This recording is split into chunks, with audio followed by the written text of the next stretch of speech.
그러면 이제 다음 질문 네. 넘어가 보겠습니다.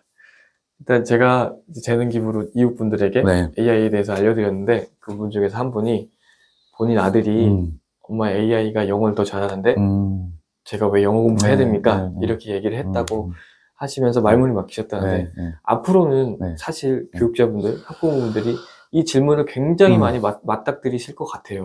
왜냐하면 지금 방금 말씀하신 것처럼 아이들이 이제 무료이기 때문에 그런 챗GPT 옴니 같은 것도 쓰기 쉽고 그리고 이제 영어뿐 아니라 이건 모든 공부나 책 읽기에도 다 포함이 될 것 같은데 이 부분에 대해서 어떻게 생각하시는지 알고 싶습니다. 네.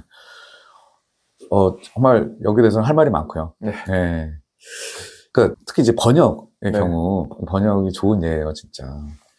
저도 사실 번역이나 이제 할 때 AI 툴을 씁니다. 네, 써요. 하지만 그걸 쓴 건 저의 정말 보조고, 제대로 했는지 안 했는지는 제가 판단을 할 수 있기 때문에 제가 그걸 쓰거든요. 근데 그 판단할 수 있는 능력이 없다면, 그거는 더 이상 도구가 아니라, 거기에 이제 종속되게 되는 거거든요. 주객이 전도. 그렇죠. 판단할 수 있는 능력은 번역 도구가 안 가르쳐줘요. 맞습니다. 내가 공부해서 알아야 되거든요. 그래서 저는 AI가 다 해주니까는 이제 영어만 안 해도 된다.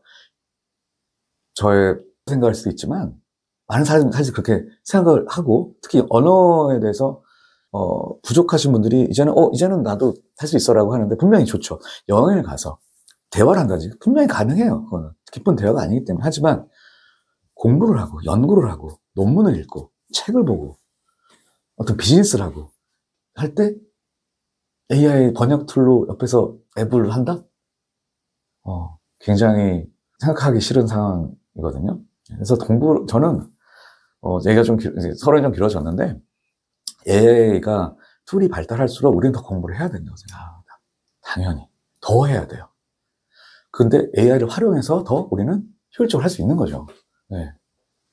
저도 동의합니다. 이런 질문들, 또는 이런 의견들을 보면 저는 이렇게 되면 결국 인간의 존재의 의미는 뭔가?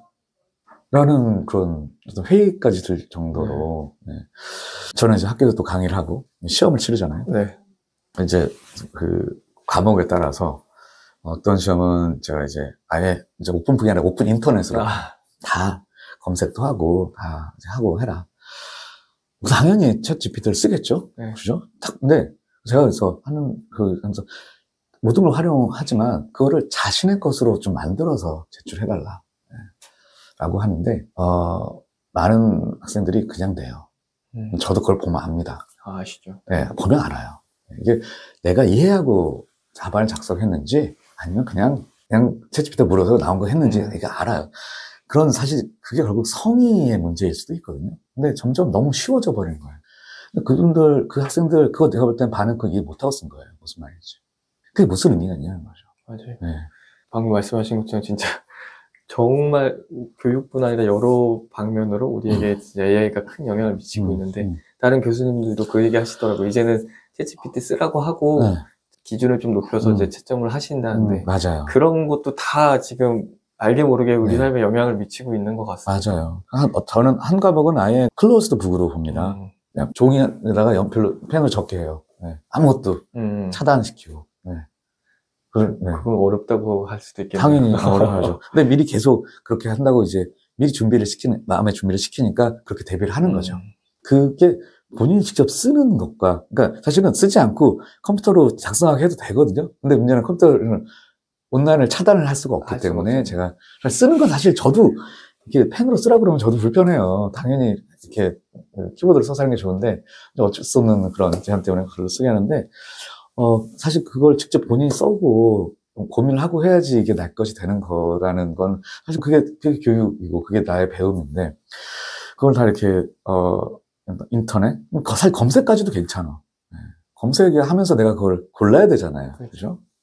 근데 이게 이제 챗GPT한테 물어서 그 답을 쓰고, 이제는 그리고 이제 검색까지도 결국 이제 지금의 어떤 검색이 아니라 인공지능으로 검색을 해서 다 한 번에 같이 나오거든요. 이렇게 되면 판단할 수 있는, 결국은 그래서 내가 판단할 수 있는 능력, 이게 맞는지 안 맞는지 능력을 하려면 사실은 공부를 더 해야 되는 거. 그게 어떻게 보면 저는 결국 이제 우리의 시스템을 말하면 국영수 공부 더 해야 되는 거예요. 국어, 영어, 수학 공부 더 해야 돼요. 과학 공부도 해야 되고, 이론 알아야 되고 세상이 어떻게 되는지 알아야 판단할 수 있는 건데 근데 이게 만약 뭐 사실 이게 어떤 흐름으로 이렇게 계속 갔을 때 큰 파도가 지나가고 세대가 바뀌고 그러면 과연 판단할 수 있는 인간은 없다면 그때 우리의 모습은 어떨까? 그러니까요. 걱정이 그때는 저는 없겠지만 예. 그렇다면 정말로 아까 말한 도구가 아니라 거꾸로 동속이 되는 네, 맞습니다. 판단할 수 있는 능력이 없다면 이런 고민 이런 인터뷰가 또 훗날 도움이 될 수도 있겠습니다.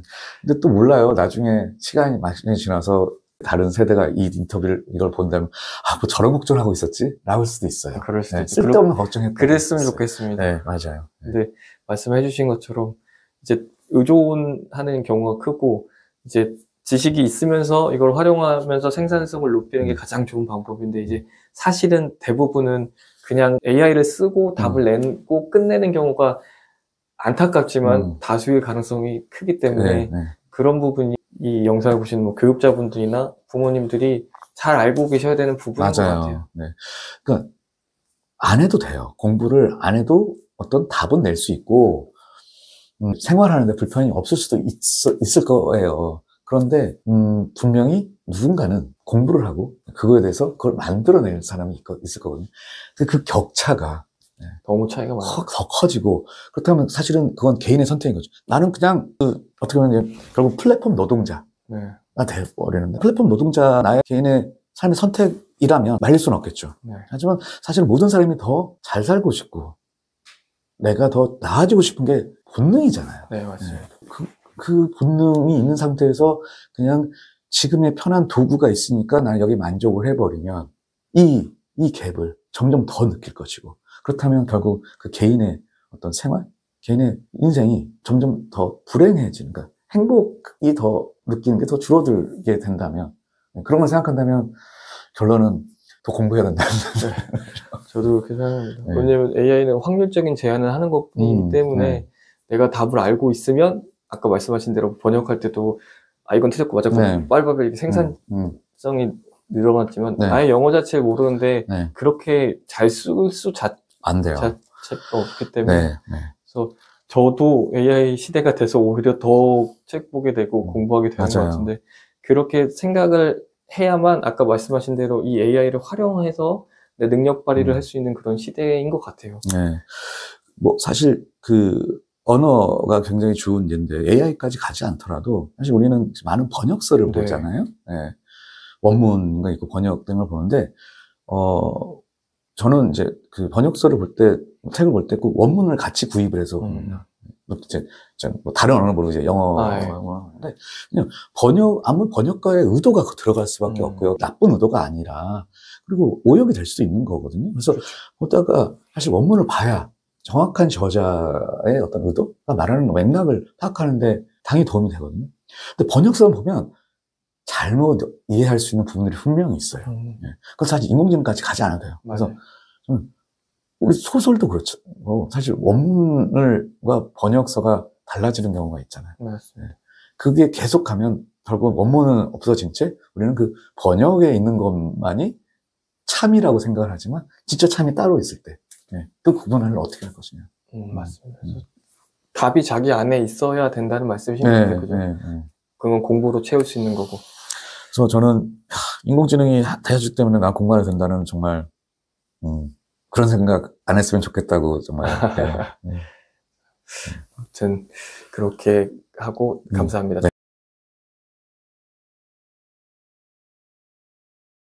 다음 질문 제가 넘어가겠습니다.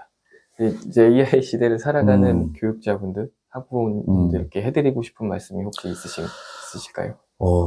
교육자, 선생님, 뭐 초중 선생님, 대학 교수, 또 학부모님들 사실 대부분이잖아요, 그죠? 그러니까 뭐 학부모 모두가 학부모가 있고 학부모가 될 것이고 근데 AI를 더 이해를 해야 된다고 생각해요.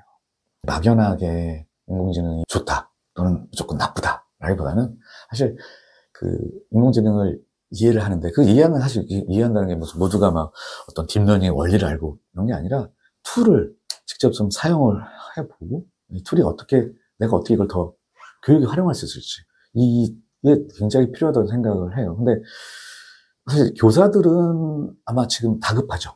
그렇죠. 그래서 많이들 직접 당연히 하시는데 이제 학부모님들은 이거는 뭐 나와 관계없어라고 한다면 우리가 지금까지 얘기했던 여러 부작용들이 생겼을 때 인지하기조차도 어려운 상황이 되지 않을까? 라고 생각을 해서 더 관심을 가져야 될 것 같아요. 제가 드리고 싶은 말씀은 그거예요. 그러니까 그렇다면 뭐 어떻게 관심을 가지고 뭘 해야 돼? 네. 이런 유튜브 채널도 열심히 보시고,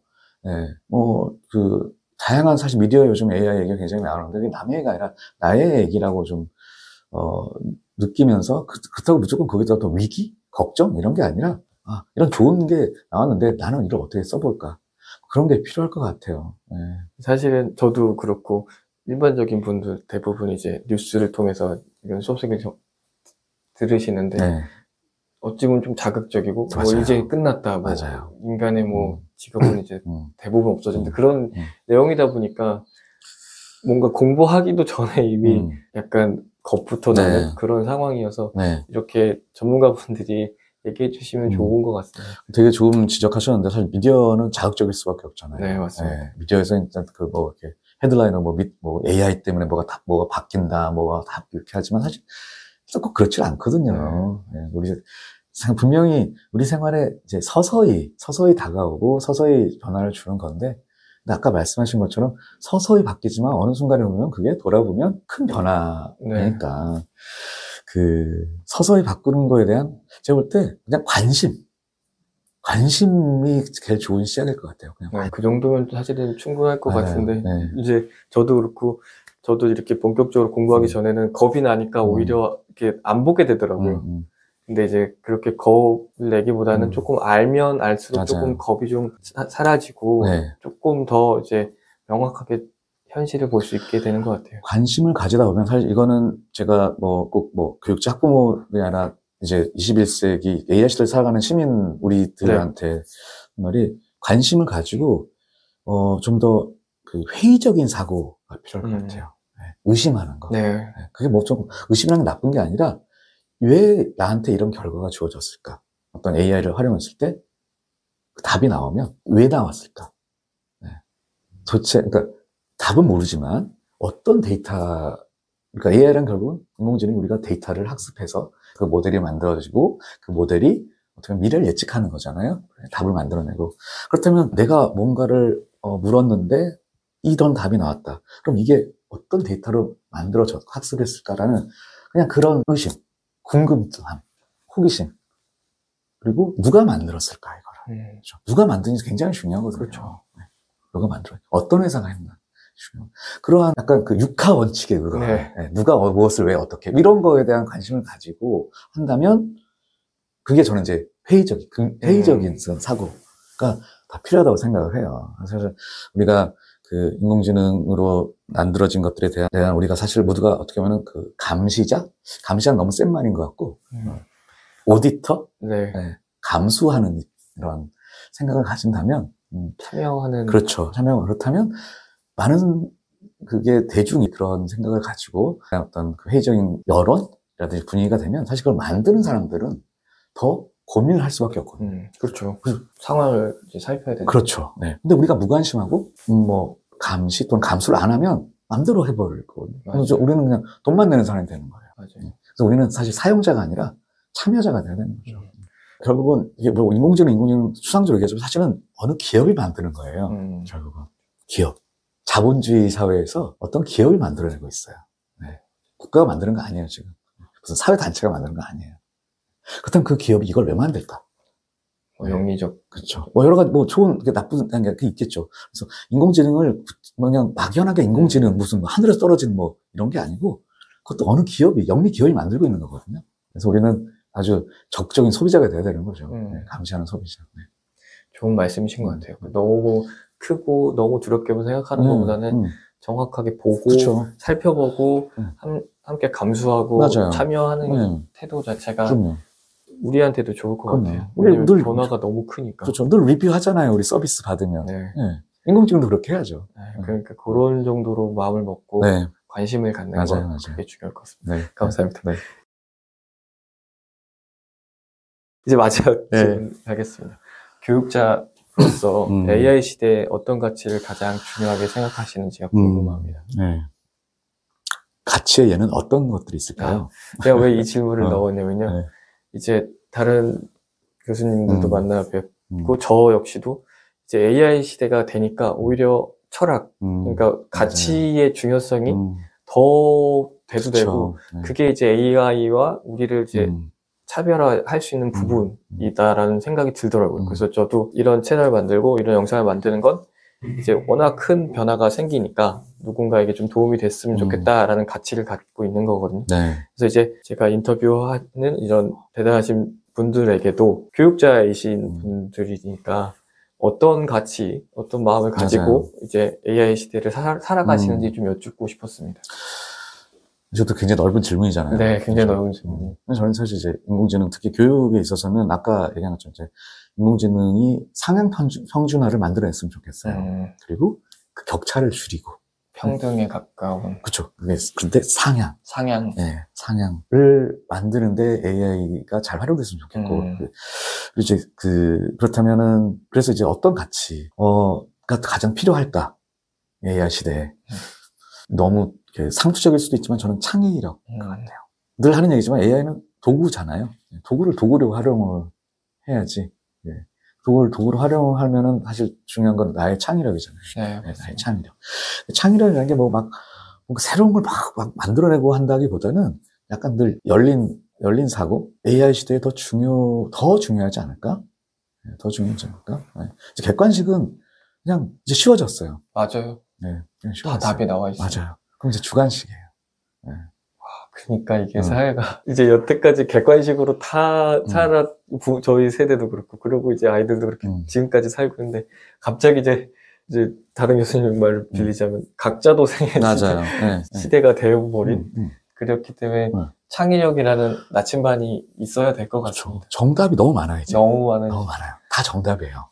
네. 그럼 그 정답에 어떤 굳이 이제 순위를 이제 따질 수밖에 없는 상황이 생길 것이고, 그렇다면 거기서 중요한 건 나의 창의력인 거죠. 나의 틀을 깨는, 기존의 어떤 프레임에서 벗어나는, 이게 가치라고 할 수 있을지 모르겠지만, 그게 더 중요하지 않을까 생각이 듭니다.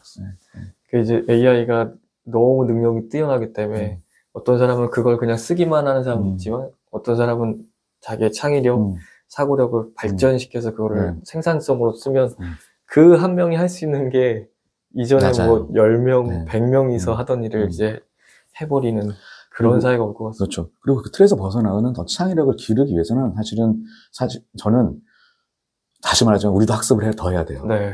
인공지능 지금 학습하고 있잖아요. 네. 이 시간에도 지금 학습하고 있어요. 네, 맞습니다. 세상의 모든 것들을 쉬지 않고 학습하고 있어요. 네, 맞습니다. 그럼 우리도 같이 학습을 해야죠. 더 해야죠. 그러니까요. 책을 봐야 되고요. 인공지능이 학습하는 것들 우리도 같이 물론 다 못하죠. 그중에 어떤 고전, 클래식 그런 책들 더 보고 또는 새로운 것들 보고 결국은 그렇게 해야지 틀을 벗어나고 또 창의력이 생기고 그렇다고 생각을 해요. 네, 맞습니다. 말씀해 주신 것처럼 AI 시대에 더 공부해서 창의력을 가지고 있고 유지하는 사람이 이제 경쟁력을 갖는 그런 시대가 될 것 같습니다. 그렇게 생각합니다. 너무 뻔한 얘기 같지만 아닙니다. 그게 굉장히 사실은 진심으로 그렇게 생각하고 있습니다. 저도 동의하고 다른 교수님도 창의력을 이제 뽑아주셨는데 제가 너무 사실 크고 어려운 질문을 가져왔는데 이제 답을 재밌어요. 너무 감사드립니다. 감사합니다. 그럼 인터뷰 여기까지 해보겠습니다. 네, 감사합니다. 감사하고 존경합니다. 네, 아유, 감사합니다.